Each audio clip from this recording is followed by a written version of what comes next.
नमस्कार दोस्तों, आप सबका स्वागत है आपके अपने YouTube channel daily GK quiz में। दोस्तों, आज जीके टेस्ट सीरीज को आगे बढ़ाते हुए हम लोग बात करेंगे सेट 14 की। अगर दोस्तों आप किसी भी कॉम्पिटिटिव एग्जाम्स की तैयारी कर रहे हैं तो ये वीडियो आपके लिए बहुत ही हेल्पफुल होने वाली है। पूरे ध्यान से देखा कीजिए वीडियो को। वीडियो से आपका स्टैटिक जीके मजबूत होता है। और दोस्तों, आप चैनल पर नए हैं तो चैनल को सब्सक्राइब कर लीजिए। चलिए, आपका ज़्यादा समय ना लेते हुए टेस्ट को स्टार्ट करते हैं। आज का पहला प्रश्न है, दिल्ली में हुमायूं का मकबरा किसने बनवाया था? तो दिल्ली में हुमायूं का मकबरा जो बनवाया था वो हाजी बेगम ने बनवाई थी। चलते हैं अगले प्रश्न की ओर। अगला प्रश्न है, बाबर 1526 से 1530 ईस्वी किस वंश का शासक था? बाबर जो था मुगल वंश का शासक था। चलते हैं अगले प्रश्न की ओर। अगला प्रश्न है, शेर शाह की महानता किसमें निहित है? शेर शाह की महानता जो निहित है वो है प्रशासनिक सुधार में। चलते हैं अगले प्रश्न की ओर। अगला प्रश्न है, शिवाजी ने कितनी बार सूरत को लूटा? तो शिवाजी ने सूरत को 2 बार लूटा था। चलते हैं अगले प्रश्न की ओर। अगला प्रश्न है, निम्नलिखित में से किस शासक ने जजिया समाप्त किया था? तो जजिया समाप्त किया था अकबर ने। चलते हैं अगले प्रश्न की ओर। अगला प्रश्न है, अकबर का प्रसिद्ध राजस्व मंत्री कौन था? तो अकबर का प्रसिद्ध राजस्व मंत्री जो था वो था टोडरमल। चलते हैं अगले प्रश्न की ओर। अगला प्रश्न है, महाभारत का फारसी में अनुवाद किसने किया था? महाभारत का फारसी में अनुवाद किया था बदायूनी ने। चलते हैं अगले प्रश्न की ओर। अगला प्रश्न है, मेघावी राजस्व अधिकारी टोडरमल ने किसके अधीन सेवा की थी? तो वो शेर शाह के अधीन भी सेवा किया था। चलते हैं अगले प्रश्न की ओर।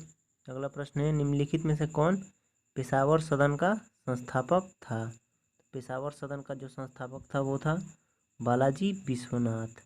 चलते हैं अगले प्रश्न की ओर। अगला प्रश्न है, पुराना किला किसने बनवाया? तो पुराना किला जो बनवाया था वो था शेर शाह।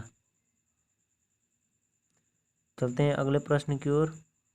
अगला प्रश्न है, शाह शुजा मुराद बख्श के बड़े भाई कौन थे? शाह शुजा मुराद बख्श के बड़े भाई थे दारा शिको। चलते हैं अगले प्रश्न की ओर। अगला प्रश्न है, पंडित राज जगन्नाथ निम्नलिखित में से कौन से राजा के राजकवि थे? तो वो शाहजहां के राजकवि थे। चलते हैं अगले प्रश्न की ओर। अगला प्रश्न है, कौन सा स्मारक गुलाबी रंग का है? तो जो हवा महल है वो गुलाबी रंग का है। चलते हैं अगले प्रश्न की ओर। अगला प्रश्न है, जहांगीर के शासनकाल में निम्नलिखित में से किस चित्रकार को नादिर उल अस्त्रा की उपाधि दी गई थी? तो था मंसूर। चलते हैं अगले प्रश्न की ओर। अगला प्रश्न है, शेर शाह सूरी द्वारा बनाया गया ग्रैंड ट्रंक रोड किन क्षेत्रों को जोड़ता है?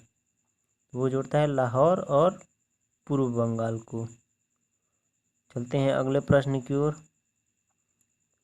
अगला प्रश्न है, 17वीं सदी में किसने भारत में गुरिल्ला युद्ध की अवधारणा को लागू किया था? गुरिल्ला युद्ध की अवधारणा को लागू किया था शिवाजी ने। चलते हैं अगले प्रश्न की ओर। अगला प्रश्न है, शाहजहां के शासनकाल में कौन सा विदेशी यात्री भारत आया था? शाहजहां के शासनकाल में जो विदेशी यात्री भारत आया था वो था मनुक्की।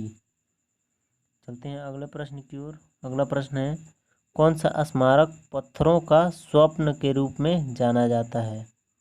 तो पत्थरों के स्वप्न के रूप में जाना जाता है पंचमहल। चलते हैं अगले प्रश्न की ओर। और अगला प्रश्न है, निम्नलिखित में से किस सिख गुरु ने अमृतसर की आधारशिला रखी थी?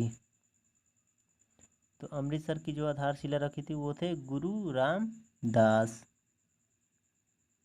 चलते हैं अगले प्रश्न की ओर।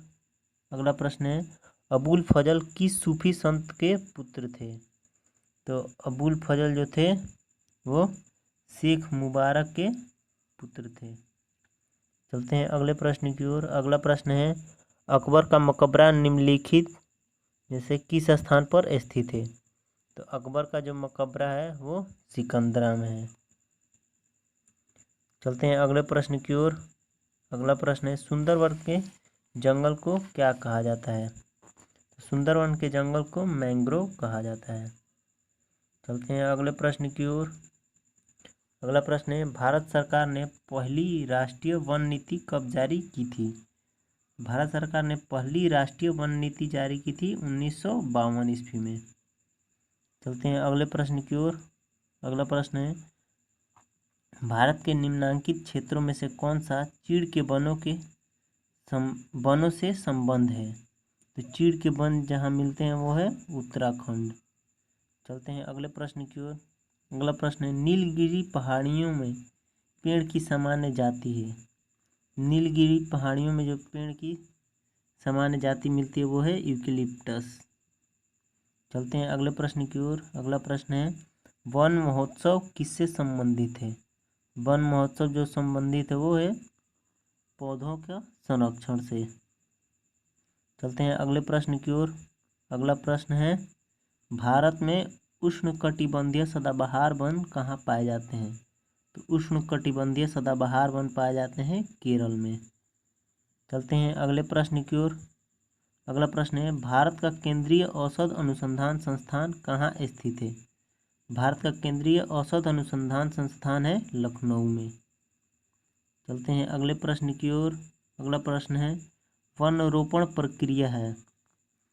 वन रोपण जो प्रक्रिया है और पेड़ लगाने की प्रक्रिया है। चलते हैं अगले प्रश्न की ओर। और अगला प्रश्न है और आज का अंतिम प्रश्न जून के महीने में मानसून का फटना वर्षा लाता है तो केरल और तमिलनाडु के दक्षिणी तट में। तो आशा करते हैं दोस्तों आपको वीडियो पसंद आया होगा। अगर आपको वीडियो पसंद आया है तो like comment share and subscribe करना ना भूलें। Thank you.